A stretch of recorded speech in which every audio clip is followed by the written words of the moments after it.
QuickBooks Pro Desktop 2021. Forward contract transaction with the help and use of Excel. Let's get into it with Intuit's QuickBooks Pro Desktop 2021. Here we are in the problem 4, multiple currencies practice problem. We currently have the open windows open. You can open the open windows by going to the view dropdown, selecting the open windows list. In prior presentations, we recorded the purchase of depreciable assets on account and for which we'll be paying in the future in foreign currency, in our case, the Australian dollar. Now we're going to be putting in place a forward contract to help to mitigate the risk of the foreign currency exchange or foreign currency transaction that we will be paying in the future. Let's first take a look at where we stand at this point by going to the reports dropdown, company and financial, on down to that balance sheet standard. We'll change the dates up top in the customization of the reports from 01/01/21 to 12/31/21, and then we're going to say OK.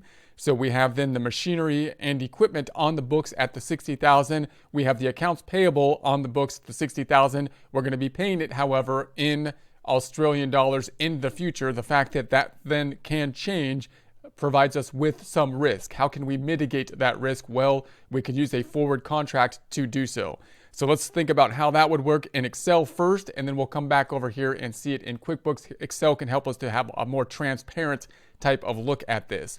So we're going to say, all right, we're going to be paying this accounts payable, let's say in 120 days, we're going to say, let's set up then a forward exchange contract that would hedge against, well, we shouldn't call it a hedge, we're going to mitigate the risk related to the change in the currency for the accounts payable here. So that means that we could set up a forward exchange contract, which is basically going to be the idea that we'll have both a receivable and a payable that we will be paying in the future. Because this risk is with a payable, we want the receivable side in our forward contract to be the item that we will be receiving in foreign currency, so it'll mitigate some of the risk that we have over here. Now we'll see that it won't be perfect because in this case we have to use forward rates, forward-looking rates instead of the spot rate. So although we're going to put this on the books at the same point in time, we're not going to end up with that same 60,000. Let's see what this will look like. We're going to say, all right, we're going to put on the books a receivable, and we're going to say we're going to receive in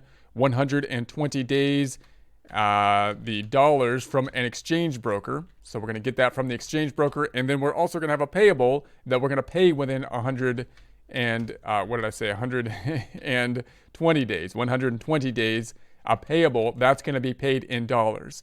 So we're going to determine an amount that with the exchange broker that we're going to be receiving and paying, which will be valued the same as of this point in time. However, the receivable will change with relation to the foreign currency rates, whereas the payable will not. That will stay constant. We'll pay that in dollars. Now, the difference here is that what we want is to be dealing with this 100,000 Australian dollars again. So you would think then we would take the 100,000 Australian dollars, multiply times that same spot rate of the 0.6. But we have a forward contract here that we're speculating in the future. So we have to use the forward rate. The forward rate is already kind of taken into consideration or trying to speculate. The market is trying to speculate when they come up with this rate as to what the exchange rate will be at the end, in this case, of the contract in 120 days. So we're going to be using another rate, which will be slightly different here. But of course, because this is a speculative rate, it will change based on speculation in the future. And then at the end of the contract, we'll be at the spot rate, which will be the same spot rate, the same rate for both the forward exchange contract and the payable that we set up top at the end of the process.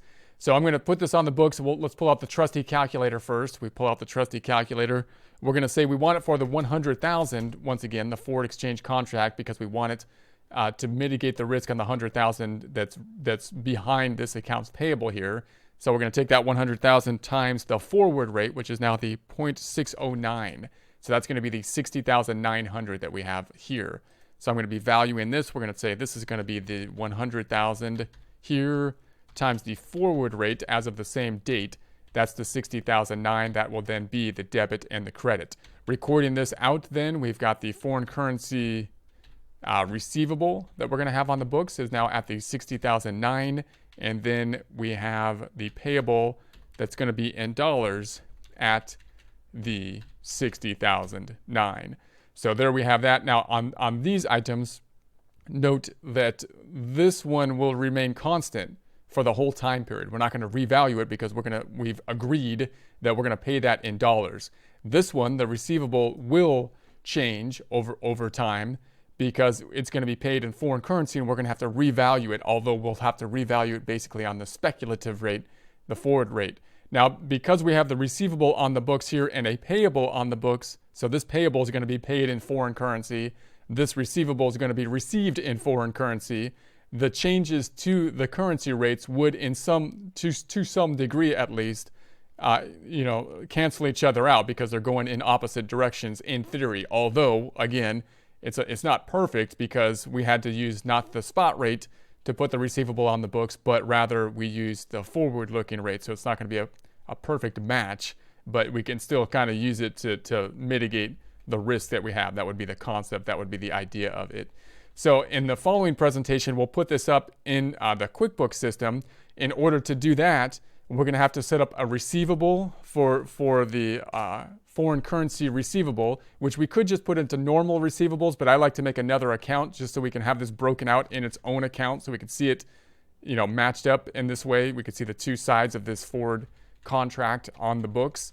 So I'm going to set up another receivable. It has to be a receivable type of account, however, so we can use the foreign currency functionality within QuickBooks. We'll have to set up a payable. This payable could be put in just like the normal accounts payable, but again, I'd like to break it out into another account so we can see these two accounts, matching each other out on the financial statements rather than being grouped into the receivables and payables in general.